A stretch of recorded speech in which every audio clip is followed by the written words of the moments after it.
ஆண்டவருடைய பிள்ளைகளே, தானியேலுடைய வாழ்க்கையிலேயே வேதம் நமக்கு ரொம்ப அழகாக சொல்லுகிறது. எல்லாரும் சிறையிருப்பிலிருந்து விடுதலையாகி அவரவர் சொந்த நாட்டிற்கு போகும்போது தானியேல் அங்கே நிறுத்தி வைக்கப்பட்டான். அங்கே இருக்கிறதுலே உத்தமன், நீதிமான், ஆண்டவரோட வாழ்கிறவன், ஜெப வீரன். ஆனால் எல்லாரும் கிளம்பும்போது இந்த தானியேல் மட்டும் அந்த அரண்மனையிலே நிறுத்தி வைக்கப்பட்டான். ஏன் ஆண்டவரே, எனக்கு மட்டும் ஏன் இன்னும் விடுதலை கிடைக்கல? என் கூட இருந்த சிறையிருப்பில் வந்த எல்லாரும் வெளியே போயிட்டாங்களே, என்னை மட்டும் நீங்கள் வந்து இங்கே வச்சிருக்கிறீங்களே அப்படின்னு அவர் ஒருவேளை மனசில் நினச்சிருக்கலாம்.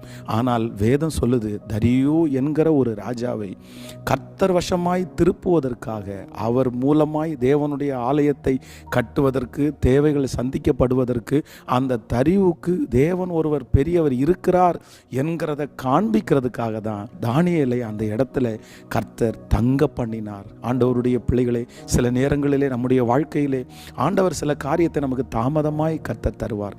எல்லாருக்கும் நடக்கும், நமக்கு மட்டும் நடக்காது. எல்லாருக்கும் கேட்கப்படும், நமக்கு ஜெபங்கள் கேட்கப்படாது. நீங்கள் ரொம்ப வருத்தத்தோடு இருக்கலாம், எனக்கு மட்டும் ஏன் இப்படி லேட் ஆகுது, எனக்கு மட்டும் ஏன் இதை தரல அப்படின்னலாம் நீங்கள் நினைக்கலாம்.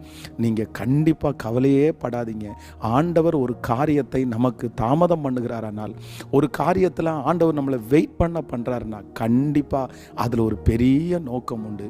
எப்படி தாவீதை கர்த்தர் அமர்ந்திருக்க பண்ணி ஒரு தரியு என்கிற ஒரு ராஜாவுக்கு ஆண்டவருடைய ஆலயத்தை கட்டக்கூடிய ஒரு விஷனை கர்த்தர் கொடுத்தாரோ, அதே போல உங்கள் வாழ்க்கையிலையும் தாமதங்கள் நன்மையாய் மாறும்.